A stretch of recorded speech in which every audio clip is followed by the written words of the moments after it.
Ladies and gentlemen, this is not a peaceful start. It's a storm. Your mind becomes restless, your body agitated. You'll notice urges rise like tidal waves, and this is no accident. In these early days, you're confronting your raw, unfiltered impulses, instincts that usually go unnoticed because we constantly indulge them. It's uncomfortable because your conscious mind has never truly stood face to face with these forces. These urges are not just physical, they are psychological. They reflect unprocessed emotions, unresolved desires, and a deeper part of you that's been neglected. But hold on. If you push through the storm, if you sit with it, something remarkable begins to happen. By 90 days, you're no longer in a constant state of resistance. You're in a state of integration. The energy you once fought, that wild, chaotic force, begins to serve you. Your mind becomes clearer, your focus sharpens, and your purpose crystallizes. This isn't about just holding back from a release. It's about transforming base instincts into creative power. That's the real secret. Retention is not suppression, it is transmutation. And this transmutation begins to shape your identity. You stop outsourcing your power to distractions and start reclaiming your inner authority. You feel more grounded, less swayed by opinions, and more in control. Not just sexually, but spiritually and psychologically. In 90 days, your energy begins to build a structure inside of you. A stronger foundation.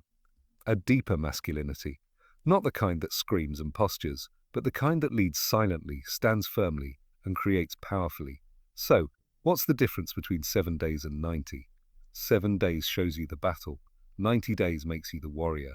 And the greatest truth is this. The secret was never just about semen retention. It was about who you become in the process. Thank you semen retention is not merely a physical act, it's a psychological event. At the core of it lies something far more powerful than biology, the force of the unconscious drive. Most people live their lives unaware of the silent engines operating beneath the surface of their consciousness. These engines are emotional patterns, repressed instincts, and archetypal forces that quietly steer behavior, choices, and even one's sense of identity. When you begin semen retention, particularly in the early stages, you are not simply resisting a habit, you are confronting the unconscious. What is normally expelled or dissipated through physical release remains within, and that energy doesn't just sit idle. It begins to rise, it builds pressure, it seeks an outlet. That pressure is psychological as much as it is physical. You begin to feel more restless, more reactive, and more emotionally volatile. This is because you are tapping into the raw force that normally flows beneath conscious awareness, unchecked and unchallenged. Most of our impulses, especially sexual ones, are not governed by rational thought. They are part of a deeper layer of the psyche, a place filled with symbolic content, primitive desire, and raw energy. When that energy is no longer discharged through habitual release, it is retained, and this retention forces it upward into conscious awareness. This is why many people report a surge in emotion, dreams, aggression, creativity, and even anxiety in the early days of retention. These are symptoms not of deprivation, but of confrontation. What's being confronted is your own unconscious drive, the hidden forces within you that have been ruling from the shadows. When semen is retained, it becomes like a mirror reflecting back the suppressed energies you have ignored. Your need for validation, your unresolved wounds, your craving for instant pleasure. And in this mirror, you begin to see yourself not as you appear to be, but as you truly are, fragmented, conflicted, powerful, and complex. This energy is not inherently good or bad, it is neutral. It can destroy, or it can create, depending on how it is channeled. In fact, ancient spiritual traditions and modern psychology alike have recognized this life force as a potential source of transformation. But transformation only occurs when the unconscious is made conscious. When what was once in the dark is brought into the light and faced with honesty. The real struggle in the early days of semen retention is not about fighting lust. It is about facing yourself, your repressed hunger for connection, your fantasies, your fears of inadequacy, and your deep-seated psychological conditioning. What emerges during this time is not just desire, but a kind of psychic chaos. And this chaos isn't random. It's a message from within, signaling that untapped parts of your psyche are waking up. This internal activation often brings discomfort, but it also brings awareness. You start to notice your habits more clearly.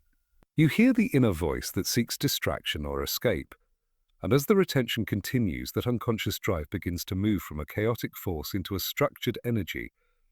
It becomes usable, moldable, but only after it is first acknowledged. The first 7 days of semen retention are often misunderstood. On the surface, it might seem like a simple matter of self-control, just a test of willpower or discipline, but the truth is far more layered.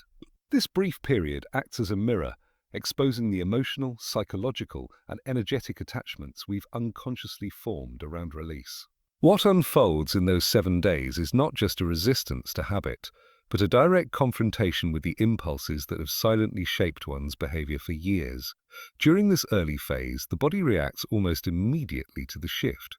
Restlessness increases, thoughts become more obsessive. The nervous system feels heightened, almost hyperactive. This is because the unconscious mind has been conditioned to expect gratification. Repeated patterns of escape, comfort, and stimulation have carved neural pathways, and now, abruptly, they are interrupted. This interruption is not passive. It sparks resistance, agitation, even a sense of internal rebellion. The battle in these 7 days is primarily with impulse, not just the sexual kind, but the larger framework of impulsive behavior that governs modern life. The impulse to scroll endlessly, to seek validation, to consume, to avoid stillness, all of these surface when the more primal drive is restrained. What begins to emerge is a clearer picture of how deeply rooted our lives are in stimulus and reaction. Without realizing it, many are ruled by these urges, like puppets pulled by invisible strings. Semen retention, in this short but intense window, pulls back the curtain. It doesn't just suppress the urge, it exposes its architecture. You begin to see how quickly the mind starts justifying, rationalizing, or bargaining for release. You hear internal dialogues you never noticed before. "A just once won't hurt," or "you deserve it after a long day." These thoughts reveal that the desire for release is rarely about pleasure alone. It's often about avoidance of stress, loneliness, inadequacy, or boredom. What's particularly challenging in this first week is the fluctuation of emotional states. Some days may feel empowering, while others are drenched in mood swings, cravings, and a sense of mental fog. This instability is not random, it reflects the turbulence of withdrawing from a cycle of dependency. Semen retention, even briefly, breaks a feedback loop between reward and release that many use unconsciously to regulate their emotions. The body, too, plays a role in this battle. Physiological responses like increased testosterone, heightened sensitivity, and physical tension become noticeable. The energy that would normally be expelled is now circulating internally, often without direction. This lack of energetic focus can create discomfort, even irritability, unless consciously redirected into movement, breathing, or creative work. Without redirection, the pressure builds, and that pressure is what makes the first 7 days so pivotal. It forces a choice. Either revert to old patterns or begin the process of conscious engagement with one's inner life. The rawness of this stage is not a weakness but an invitation. It shows you where your edges are, where you're reactive, where you're addicted, where you're not in control. The impulses that arise are not enemies. They are signals pointing to areas of fragmentation within the self. Reaching 90 days of semen retention is not simply a milestone in time. It is the beginning of a deeper psychological transformation. By this stage, what began as a struggle against compulsion starts to evolve into a process of integration.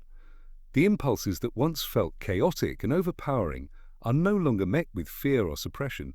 They are understood, accepted, and absorbed into a more complete version of the self. The journey to this point is not linear. Many go through cycles of temptation, relapse, self-reflection, and recommitment. But through that cycle, something essential begins to occur. The unconscious becomes visible. The parts of the psyche that once acted in secret, urges, fantasies, compulsions, are no longer hiding in the shadows. They've been observed, wrestled with, and gradually brought under conscious awareness. This is not about defeating desire. It is about recognizing its deeper origins and reassigning its energy towards something meaningful. At around 90 days, many report a qualitative shift. The physical urges remain, but they are no longer in control. The mind becomes more still, not because the urges disappear, but because they no longer dominate the inner dialogue.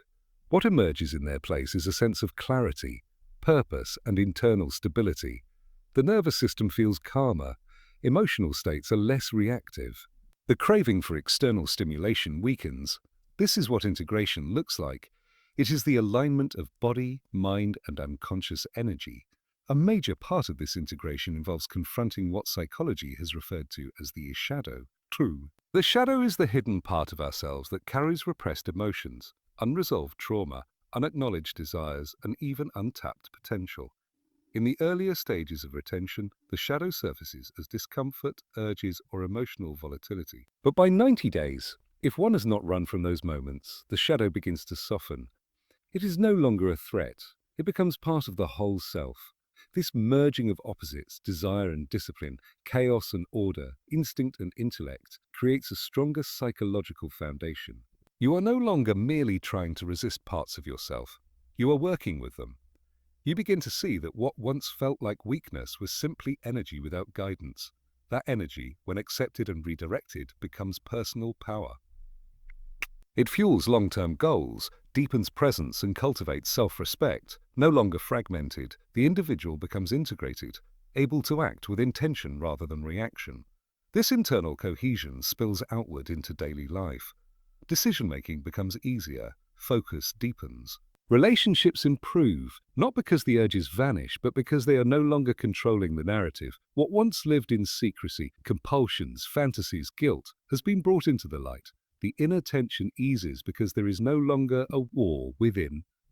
One is no longer split between impulse and intention, but begins to act as a unified self. Reaching this point doesn't mean perfection, it means transformation. The same energy that once pulled you into unconscious behaviors is now part of your conscious drive.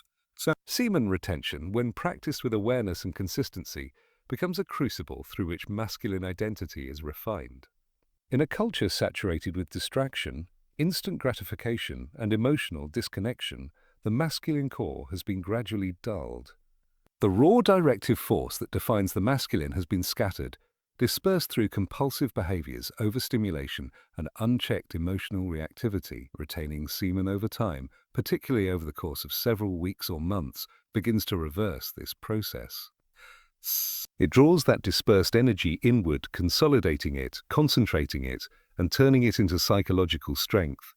Masculinity is not defined by dominance or bravado. At its core, it is direction, containment, purpose, and the capacity to withstand pressure. True masculinity doesn't need to control others. It governs itself. And semen retention becomes the training ground for this kind of governance. The ability to delay gratification, to sit with urges without collapsing into them, to harness energy without instantly releasing it. These are traits of an integrated masculine psyche. What begins to happen around the 30 to 90-day mark is a deepening of self-respect. Not the performative kind, but a quiet, inner confidence rooted in discipline. There is a shift from externally sourced validation to internal stability. The mind becomes less reactive to praise or criticism. The individual begins to orient toward long-term values rather than short-term pleasure. This shift marks a return to grounded masculinity, a centered, contained presence that does not need to prove itself because it knows itself. Another transformation occurs in how one relates to the world. Rather than approaching situations from a position of need, needing attention, needing approval, needing release, the individual starts to approach life from a place of offering. Energy is no longer leaking outward, it is held, matured, and expressed with intentionality. This containment is not repression, it is structure. It is the formation of an internal vessel strong enough to hold one's power without being overwhelmed by it.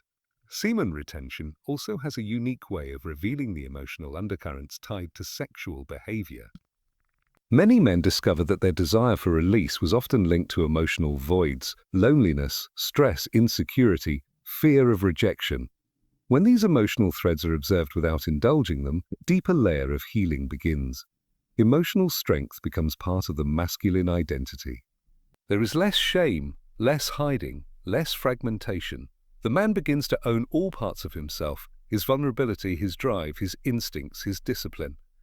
As this integration continues, a new type of masculine presence emerges, calm, grounded, and clear. Others begin to feel it before it is spoken. This kind of presence doesn't come from external achievement or image management. It comes from within, built over time through the consistent choice to retain and redirect life forces. The individual becomes less reactive and more intentional, less dependent and more self-contained. This psychological structure gives rise to what many describe as a magnetic energy, a natural byproduct of inner coherence and aligned masculine force. In a world that constantly pulls attention outward towards screens, trends, opinions, and quick fixes, the idea of reclaiming inner authority sounds almost radical. But that is exactly what begins to unfold during a sustained practice of semen retention. Beyond the physical effects and mental clarity, there is a deeper shift occurring. The gradual re-establishment of the self as the primary source of direction, value, and power. Most people operate under the illusion of choice when in reality they are reacting. Reacting to social conditioning, advertising, peer expectations, and internalized beliefs that were never truly examined. This is especially true in relation to sexual behavior. From a young age, one is conditioned to seek release not just as pleasure, but as validation, as proof of attractiveness, success, or even manhood. These patterns are reinforced until they become unconscious scripts running beneath awareness, dictating behavior in subtle yet powerful ways. Semen retention disrupts those scripts. It introduces a moment of pause between stimulus and response. That pause is everything. It is where awareness enters. When the usual pathway of compulsion is interrupted, space is created for self-reflection. You begin to ask, why am I feeling this urge? What am I trying to escape? Who is really in control here? These questions, while simple on the surface, lead to profound realizations about personal agency. Over time, that space, the gap between impulse and action, widens. And within it, a new form of power emerges. The ability to choose with intention. No longer driven by unconscious emotional needs or inherited programming, the individual begins to take back ownership of the self.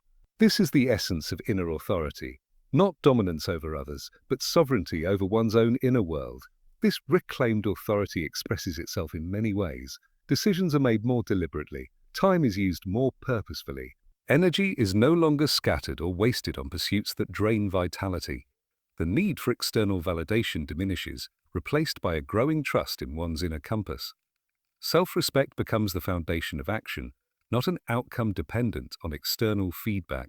Crucially, this form of authority is not rigid or authoritarian. It is responsive rather than reactive. It is grounded in self-knowledge, not ego. The individual becomes less susceptible to manipulation, temptation, or emotional chaos. There is a growing ability to stay centered in challenging situations, to observe without immediately reacting, and to lead oneself even when external guidance is absent. This inner authority also alters relationships. Rather than entering connections from a place of need or deficiency, one engages from a place of fullness. There is less chasing and more attracting, not through performance but through presence. Boundaries become clearer. Desires become cleaner. Communication becomes more honest because it is no longer distorted by hidden insecurity or craving. The person standing in their own authority speaks and acts from a place of wholeness, not fragmentation. At first glance, semen retention may appear to be a physical or behavioral challenge, a matter of simply not giving in to certain impulses, but beneath the surface, there is something much deeper at play. There is a process of transformation occurring, a kind of psychological alchemy, where raw primal energy is not suppressed, but transmuted into something more refined, more conscious, and more powerful. This is the hidden layer of semen retention, the layer most never reach because it requires not just restraint, but awareness. Alchemy, in its symbolic and inner meaning, has never been about turning base metals into gold. It is the metaphor for personal transformation, taking the crude and unconscious parts of ourselves and refining them into wisdom, clarity, and wholeness. In this sense, semen represents more than just physical fluid. It symbolizes potential. It is biological energy encoded with life force, creativity, and drive. When constantly expelled without purpose, that energy dissipates. But when retained, it begins to accumulate, and more importantly, it begins to seek a higher expression. This is where the real work begins. As the days pass, particularly beyond the initial friction of the first few weeks, the retained energy starts to rise through the psyche. This rising is not necessarily mystical. It is psychological. You begin to feel surges of motivation, flashes of insight, sudden creative urges, and an enhanced sensitivity to meaning. You may find yourself speaking more clearly, standing taller, or connecting ideas more easily. These are not coincidences. They are the result of energy that has been internalized, metabolized, and redirected. However, this alchemy does not happen automatically. Retention without redirection can lead to frustration, mood swings, or stagnation. The energy must be used, or it turns inward destructively. This is why intentional practices, such as journaling, creative work, physical training, deep thinking, or building long-term goals, are essential. They act as crucibles in which the raw energy is forged into something meaningful. The more conscious the direction, the more refined the outcome. This process also requires honesty. As the energy builds, it exposes the parts of oneself that are unresolved. Old patterns may resurface. Emotional wounds may become louder. Fantasies, fears, and forgotten desires often come back to the surface. This is not a failure of the practice. It is part of the transformation. The energy illuminates the hidden corners of the psyche, bringing awareness to the unconscious. That is the inner fire of alchemy, the light of consciousness meeting the darkness of repression. Over time, you begin to realize that this practice is not about denial. It's not about resisting life, but refining it. You are not killing desire. You are liberating it from compulsion and channeling it into evolution. You are not discarding your sexual nature. You are giving it structure, depth, and direction. This shift from raw release to focused transmutation is what makes semen retention a path of inner mastery, not just outer discipline. The energy that once moved downward and outward now moves inward and upward, and in that redirection, something new is born.